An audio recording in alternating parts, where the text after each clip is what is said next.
Any non-Muslim like to ask a question? They're most welcome to come up to the microphones. Yes, brother. My name is Rahul Bhatia. I'm an engineer by profession. I have a question that has been in my mind for quite a while now. The Noble Quran says, let there be no compulsion in religion. That's point number one. And point number two is that the punishment for a Muslim who wants to come out of Islam, God forbid, is death punishment. According to me, this signifies a virtual compulsion in the mind that this is the punishment which will be given to me, so hence I cannot do it. And this kind of, I just need some clarification. I'm sure there is a clarification on this point. That's a very good question. He hasn't given the reference. First, he quoted the verse of the Quran from Surah Baqarah, chapter number 2, verse number 256, which says, La ikraha fid deen, there is no compulsion in religion. And that is part of the deen, that you cannot force anyone, you cannot compel anyone with the point of the sword or the point of the gun. His next question is that if any Muslim leaves his religion and becomes a non-Muslim, becomes an apostate, then the penalty is death.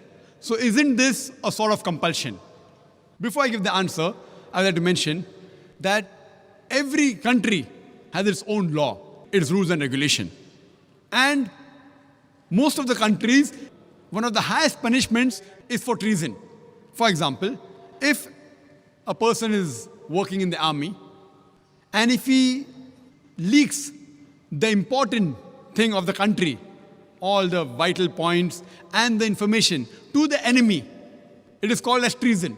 Most of the countries, if anyone does treason, sells the important blueprints and documents of the country to the enemy, many of the countries, the death penalty, many of the countries have life imprisonment. So now if I tell that what kind of a country is this, in where I'm compelled by the country not to do certain things, what is wrong is wrong. So here also, if a Muslim becomes a non-Muslim, it's only in the Islamic state of law if that Muslim who becomes a murtad and then propagates his new faith and deceives the people, that's the time this penalty is put. For example, if in a school, if I appoint a teacher, mathematics teacher, she is teaching 2 plus 2 is equal to 4, then tomorrow she teaches 2 plus 2 is equal to 5. So, but naturally I won't keep her in my school. The same way, the punishment for such a murtad in an Islamic state, it is death. This will not be called as compulsion. It will be a person who has strayed away from the truth to the falsehood. But as far as making anyone accept Islam, no Muslim can force any non-Muslim to accept Islam at the point of the sword or at the point of the gun. What we have to do is we have to convey the message. If you like it, you accept it. If you don't like it, no problem. Our job is to convey the message. It's mentioned in the Quran, Surah Ghashiyah, chapter number 88, فَذَكِّرْ نَمَّا أَنْتَ مُذَكِّرْ. Our job is to deliver the message.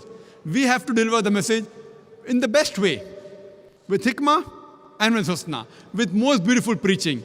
Whether the other human being, non-Muslim, accept or not, it is not under our control. We cannot force anyone to accept Islam at the point of the sword, the point of the gun. But that what you're talking is a different case in a state of Islamic law. Like as I gave an example where a person working in army, if he sells the secrets of the country, then the penalty is somewhat similar. Hope that answers the question, brother. Right, okay, yeah.